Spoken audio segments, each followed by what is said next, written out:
अनुभवी आंखें सच दिखाते हैं, छुपाते नहीं।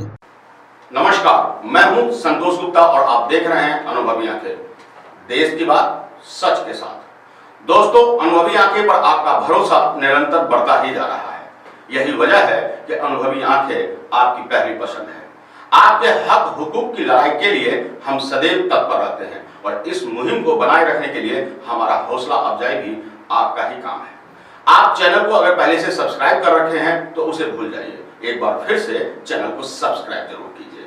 नीचे सब्सक्राइब बटन है, उसे दबा दीजिए ताकि सब्सक्राइब हो जाए और घंटी बनी हुई है उसे भी टच कर दीजिए ताकि आपको नोटिफिकेशन हमारी खबरों का तुरंत मिल सके, आप अपने पसंदीदा चैनल को देख सके। आपके सब्सक्राइब करने के बाद निश्चित रूप से हमारा हौसला बढ़ेगा और हम बेहतर तरीके से आपके हक हुकूक की लड़ाई लड़ पाएंगे। इस मुहिम से जुड़िए और सब्सक्राइब कीजिए। यह खबर आपको विचलित कर सकता है, इसलिए हम इस खबर से संबंधित वीडियो शायद हम आपको नहीं दिखा रहे हैं। वजह साफ है कि वीडियो विभत्स है, आप देखकर विचलित हो सकते हैं। एक शख्स सिर्फ और सिर्फ अपनी पत्नी के बदचलनी के आरोप में उनका सिर धड़ से अलग कर देता है। बात यहीं खत्म नहीं हुई, 4 साल की मासूम सी बिटिया की भी सिर काट कर रख देता है। क्या एक व्यक्ति इतना निर्मम हो सकता है? पत्नी का अवैध संबंध को लेकर उन्हें शक था, लेकिन 4 साल की बेटी का दोष क्या था? इस क्षेत्र में इस तरह की घटना हुई है, क्या बुझा रहा है? डर का माहौल है आप में? एकदम बिल्कुल डर का माहौल है। पूरा इसका होना चाहिए। क्या फांसी का डर होना चाहिए। कौन लड़के को जो ऐसा क्रिया किया है? हाँ, उसको फांसी होना चाहिए। रात में जो तोरे पुतों का मार लगे, तू कहाँ रही? दुकान में बैठा रही हो। तो तोरे कब पता चलो? अब समधी फोन कर कल्लू समधी हमके भाग हम उठ लिए, घर खोल लिए, घरे मोबाइल है तो की कोई मुर्शिदा कहाँ, हमके मुर्शिदा तो सुतल है। तब उनके तब पर नहीं तो अंगने से हल्ला करिए, अंगना से हल्ला करते करते जब नहीं सुनल तो हल्ला करिए। ये कोई कल्लू समधी फोन करके तो वह बतल कैसे कोई मुड़ी का देना बड़ेला हमके दरबार। हाँ, तो आंगन गेली तो का देख लिए? आही आज ये हम तो घरों से छिए दरस से की देखो तो यहाँ करके लहास घरे में। पूरा मामला बिहार के मधेपुरा जिले का है। पत्नी का सिर काटा और लेकर पहुंच गया ससुराल यानी ससुराल वाले घर से महज 200 मीटर की दूरी पर एक पुलिया पर रखकर फरार हो गया। कटे सर के नीचे एक पर्ची भी रखी थी। मधेपुरा ने आरोपी के घर में पत्नी और बेटी का धर पड़ा था, जबकि बेटी का सर टेबल पर रखा हुआ था। सोचिए, 4 साल की मासूम बेटी का सिर काटकर टेबल पर रखना किस कलेजे का काम हो सकता है? इतना बड़ा जिगरा लाया कहाँ से वो? निश्चित रूप से यह हैवानियत की पराकाष्ठा है। पत्नी के अवैध संबंध के शक में आरोपी पति ने इस वारदात को अंजाम दिया। लेकिन क्या अवैध संबंधों के शक होने पर कोई इतना निर्दयी हो सकता है?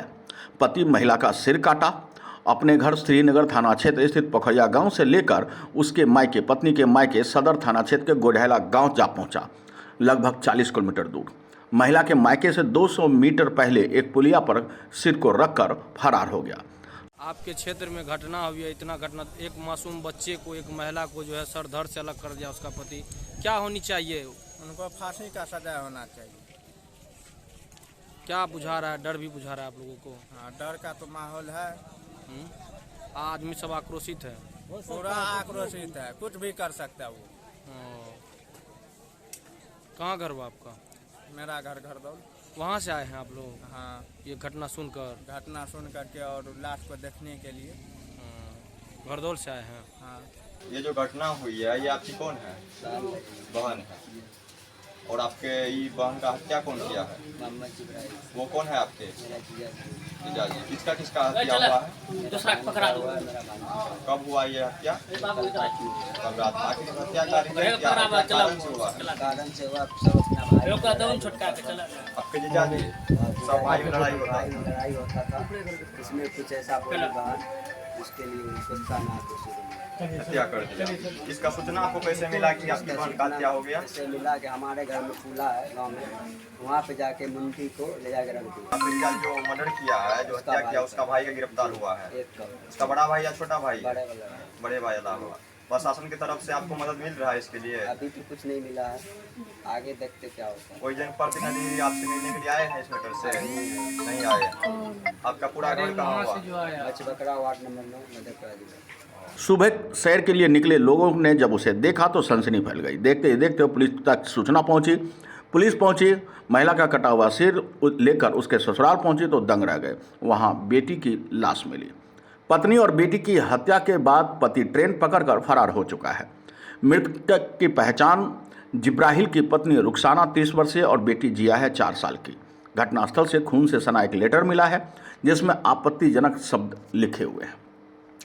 अब आपको हम बता दें कि मायके वालों का कहना है कि जिब्राहिल और रुखसाना की शादी 12 साल पहले हो गई थी। 3 बच्चे थे, 2 बेटे अपने चाचा के यहाँ रहकर पढ़ते थे, मासूम बेटी घर में थी और मासूम 4 साल की बेटी। पति पत्नी के विवाद अक्सर होता था और इन विवादों के पीछे कारण भले ही जो रहा हो। बताया जा रहा है कि अवैध संबंध के शक में पत्नी की हत्या हुई, लेकिन 4 साल के मासूम का क्या दोष? स्थानीय लोगों का कहना है कि जिब्राहिल अपनी पत्नी पर अवैध संबंध का शक करता था और इसी बात को लेकर अक्सर विवाद होता था।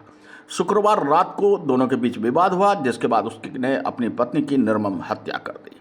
वहीं मृत रुखसाना के भाई ने कहा कि बाबुल राजा की हत्या किस कारण से की गई यह पता नहीं चल पाया। उनका कहना है कि दामाद बदमाश किस्म का था, लगातार उसकी बेटी को प्रताड़ित करता रहता था। इस कारण से बेटी पति के साथ ससुराल में नहीं रहना चाह रही थी। यही कारण था कि 15 दिन पहले वह मायके आ गई थी। पति अपने साथ अपने गांव के वार्ड सदस्य समेत अन्य लोगों के साथ आकर विदाई करा कर गया था। भरोसा दिया कि बेटे के साथ अब किसी प्रकार की कोई बदसलूकी नहीं करेगा। विदाई के अगले दिन अपने छोटे भाई को वहां पर भेजा। उस वक्त ऐसा लगा कि वहां का माहौल सब ठीक है।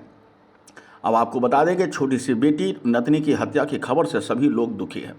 मधेपुरा एसपी राजेश कुमार ने कहा कि मां बेटी की क्षत विक्षत हालत में लाश है। आशंका है कि घरेलू विवाद में पति ने दोनों की हत्या की है। आरोपी की तलाश जारी है।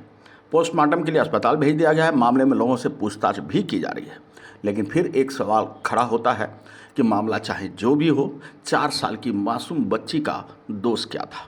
उसकी गर्दन काट करके टेबल पर रख देना, यह भयावहता, यह निर्दयता और इस कायरतापूर्वक हरकत को आप क्या नाम देंगे? कमेंट करके जरूर बताएं। मधेपुरा से राहुल कुमार के साथ चंचल कुमार की रिपोर्ट। आज के लिए इतना ही। हमारे साथ बने रहिए और देखिए देश की बात सच के साथ। जनता के हक हकूक की लड़ाई हम यूं ही लड़ेंगे और आपके सामने उनकी समस्याओं को भी रखेंगे। आप शासन में हैं, आप सरकार में हैं, कुछ तो कीजिए। आज के लिए इतना ही। बने रहिए हमारे साथ और देखते रहिए अनुभवी आंखें, क्योंकि हम करते हैं देश की बात सच के साथ।